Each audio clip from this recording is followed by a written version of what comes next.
ഫുട്ബോളിൽ നെയ്മർ എന്ന പേര് പോരാളി എന്ന് തന്നെയാണ്. കളിക്കളത്തിൽ നെയ്മർ ആയിരിക്കുക എന്നത് അത്രമേൽ പ്രയാസവുമാണ്. ഫുട്ബോൾ കരിയറിൽ നെയ്മർ എത്രയോ തവണ പരിക്കേറ്റിട്ടും മൈതാനങ്ങളിൽ നിന്ന് വിട്ടുനിന്നിട്ടും അയാൾ 10 മടങ്ങ് ശക്തിയോടെയാണ് തിരിച്ചെത്തിയത്. നെയ്മറിനെ കുറിച്ച് ബ്രസീലിയൻ താരം തിയാഗോ സിൽവ പറഞ്ഞതിങ്ങനെ: നെയ്മർ മാനസികമായി വളരെ ശക്തനാണ്. ഫുട്ബോൾ കരിയറിൽ നെയ്മർ നേരിട്ട വിമർശനങ്ങൾ മെസ്സി ആയിരുന്നെങ്കിൽ എന്നെ വിരമിച്ചേനെ. തന്റെ പരുക്കുകളിലൂടെയുള്ള യാത്രയെക്കുറിച്ച് നെയ്മർ ഇപ്പോൾ തുറന്നു പറഞ്ഞിരിക്കുകയാണ്. പരുക്കേറ്റതിനു ശേഷമുള്ള റിക്കവറി ദിവസങ്ങൾ വളരെ ബുദ്ധിമുട്ടുള്ളതാണ്. ഫുട്ബോൾ തന്നെ ഉപേക്ഷിക്കാൻ തോന്നിയിരുന്നു. ഇതിലൂടെയെല്ലാം കടന്നുപോകാൻ വളരെ പ്രയാസമാണ്. പക്ഷെ ഒരു പോരാളി എന്ന നിലയിൽ ഇവിടെ നിർത്താൻ ഉദ്ദേശിക്കുന്നില്ല. ദൈവം എന്റെ കൂടെയുണ്ട്, നെയ്മർ പറഞ്ഞു.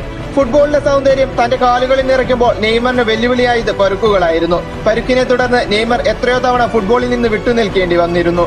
അങ്ങനെ ഒരു പരിക്കിൽ നിന്നും മുക്തനായി വീണ്ടും കളിക്കളത്തിലേക്ക് തിരിച്ചെത്താൻ ഒരുങ്ങുകയാണ് ഫുട്ബോളിന്റെ സുൽത്താൻ.